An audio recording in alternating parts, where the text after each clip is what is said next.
Pour les ceux qui sont curieux, puis pour ceux qui veulent le savoir, la surface de la Lune est habitée, mais avant, Aristarque, le petit point que vous avez vu, c'est ceci, c'est cet endroit.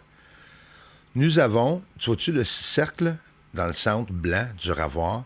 À l'intérieur, on voit des lignes noires qui sortent d'un autre cratère, on va dire cratère noir, une ridge ou une falaise, si vous voulez. À droite, des obstructions très élevées, des centaines de pieds, peut-être même 1000 pieds dans les airs, mais ils ont la même reflectivité que la surface. Pratiquement impossible à voir, mais pas impossible à voir. On est capable de les voir facilement. Cet endroit-là, on y retourne. Regarde comme il faut. À l'intérieur du cercle, voyez-vous toutes les obstructions? Voyez-vous les lignes noires qui se rendent au cratère Aristarque? Je vais même vous montrer de fécondité, un endroit où ce que j'en suis sûr et certain, où qui sont en train de produire de l'énergie sur la surface de la Lune. On a des ovnis qui sortent de l'intérieur de la Lune. On a des ovnis qui se promènent entre la Terre et la Lune. Puis là, je vais vous montrer les différentes grosseurs et longueurs et grandeurs de certaines choses sur la Lune pour que tu aies une grande idée exactement de comment gros ils sont les ovnis que je vous montre. Le mur sur la Lune. En anglais, Rupes Recta. C'est le marais Nubium. C'est l'endroit où il y a beaucoup de cratères, aussi très près du cratère Clavius. Nous sommes sur le long de la ligne du Terminateur, à la gauche. Et c'est pour cela que nous voyons l'élévation. Sinon, c'est simple, on ne voit pas d'élévation. La surface de la Lune, elle change toujours. Puis la raison pourquoi qu'elle change, je crois, c'est cette fameuse atmosphère ou fumée que nous voyons. C'est pas mal plus qu'une brume, hein? Si on est ici sur la Terre, puis on regarde sur la Lune, ben écoute. Puis la grandeur que vous venez de voir, c'est 110 km de long, puis 1,2 à 1,9 milles de large, la ligne. Fait que ça veut dire que les objets ici que nous voyons, qui passent, qui se promènent, c'est loin, puis c'est dur à voir.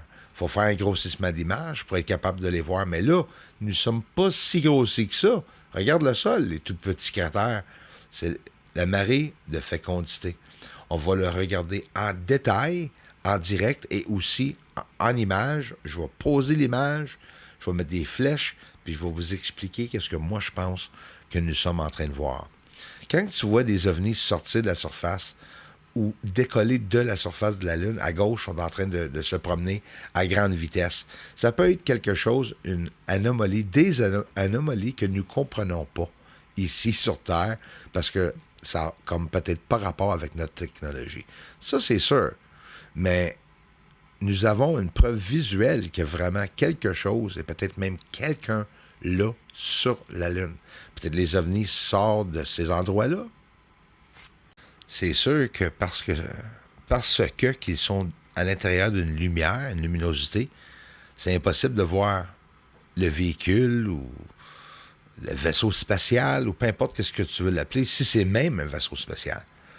Selon moi, le Pentagone parle de beaucoup d'anomalies, de différentes organisations, d'associations pour la défense qui sont en train d'ouvrir de nouveautés pour être capable de se comprendre, pour essayer de saisir exactement qu'est-ce qu'ils sont en train de regarder. Je vous montre quelque chose de près. En plus, là, ça n'a pas rapport avec la caméra que je ne suis pas capable de vous le montrer, la surface. Ça a un rapport avec leur technique de se cacher, leur camouflage. Pareil comme ici, nous avons un camouflage pour le militaire, différentes idées techniques pour être capable de se cacher dans du feuillage, etc. Vous comprenez, là, c'est de base là, que je parle. Mais la grosseur des objets, comme ceci, c'est des objets dans l'atmosphère. Fait que là, on est encore plus élevé sur le sol. Et c'est aussi, ça peut être du débris, ça peut être des ovnis, ça peut être rien, d'important, juste du débris qui flotte, on ne le cachera pas. C'est pour ça qu'il faut analyser les caractéristiques, j'arrête pas de le dire, les ceux qui changent de direction, les ceux qui s'arrêtent, comme que je vous ai montré dans cette vidéo-là, ici. Au début, on les voit arrêter. Excuse-moi, ça va être à la fin du vidéo. Un peu trop pressé, Bruce. Puis, que pensez-vous de ça? Un simple ajustement de différentes couleurs, mauve, vert, vous l'avez vu. J'ai descendu l'exposition. Non, je ne suis pas capable de vous dire quelle forme que l'objet a, puis que je ne peux pas voir personne à l'intérieur d'un vaisseau, mais c'est une preuve visuelle à une distance excessive, là. Ah, la marée de fécondité. C'est là qu'il y a une source d'énergie. Plusieurs sources d'énergie sont en train de construire là. Voyez-vous les niveaux sur le sol? Très dur à voir. Heureusement, avec le télescope de 14 pouces, on peut les voir. Regarde ici la descente de deux lignes provenant de deux points lumineuses. Deux points lumineuses. On voit que ça descend. Ça, c'est deux câbles ou c'est quelque chose. Ou à l'intérieur, il y a des personnes qui se promènent là-dedans. C'est une affaire de transport. Ça, c'est construit. Il n'y a rien de naturel là-dedans. Du tout, du tout, du tout. La marée de fécondité. On va descendre un peu, tranquillement. Ensuite, regarde les deux lignes provenant de ces deux points de lumière-là. C'est plus gros qu'un point de lumière. C'est supposé des cratères, là. L'objet à gauche, des lignes qui se promènent à d'autres points lumineuses. Ensuite, un angle de 90 degrés, ça descend par en bas avec deux lignées qui descendent en bas d'une falaise aussi, dans le bas à droite, que je vais mettre un cercle dessus. C'est vraiment cet endroit-là. Il y a un pont qui passe dans cet endroit-là. Je vais mettre un cercle en l'entour. Là, la gang, sérieux, là. Recule ça, puis regarde pendant qu'on descend le live, là, que je vous ai montré en direct, puis regarde les niveaux. On voit ça partout, partout sur la Lune, mais surtout ici, où il y a le marée de fécondité. Un astéroïde, nous sommes maintenant avec l'infrarouge, puis on va voir quelques chose de cool au-dessus de la maison, un ovni stationnaire, un autre événement rare. Il y en a plein dans cette vidéo-là. Avez-vous vu le temps que ça a pris pour traverser le Soleil, cet objet-là? Avec l'infrarouge, c'est pas long, hein? Foup, ça traverse là, puis ensuite, 3, 2, 1, ça traverse l'autre côté. Chaque fois qu'il y a de l'activité sur le Soleil, on voit beaucoup d'objets qui sont attirés vers le Soleil. Puis on a une chance, souvent, d'être capable d'en voir.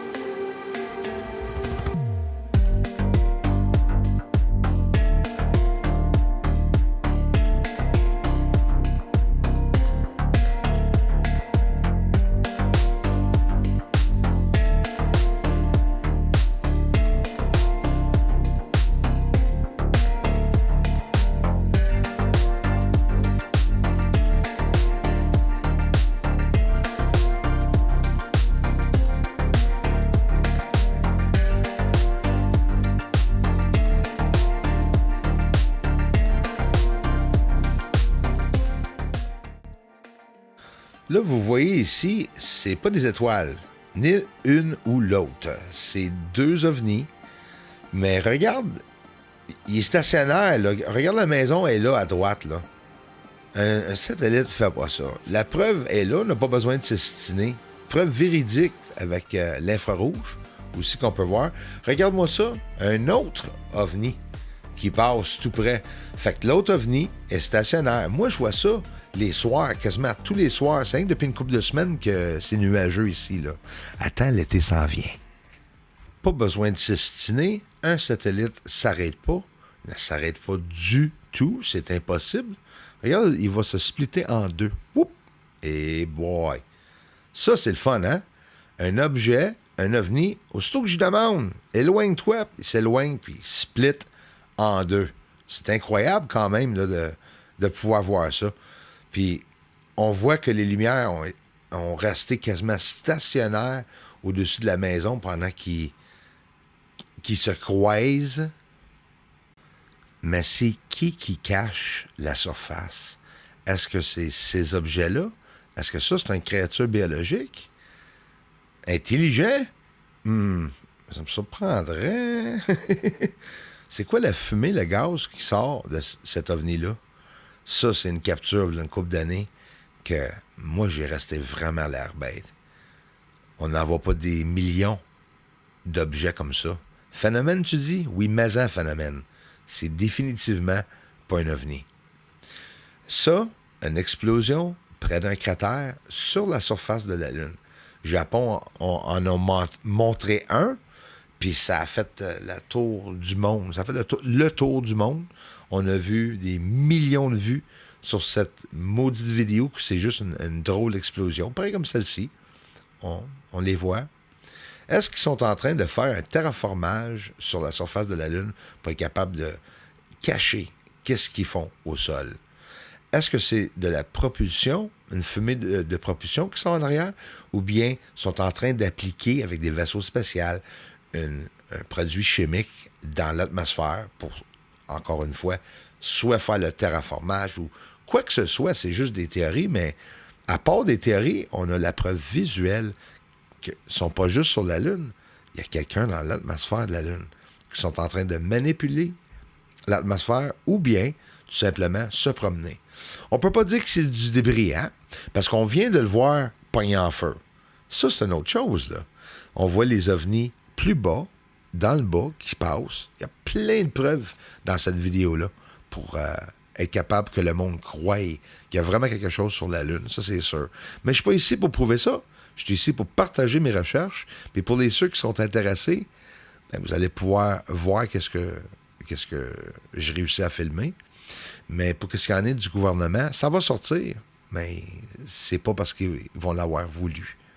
Merci pour le grand support. À vous tous. Everyone, thanks for the generous contributions and thanks for watching the videos. Aliens up there on the moon. They may be even coming right here soon. Aliens are landing on the moon. Yes, they are up there. Doesn't matter cause disclosure's coming soon.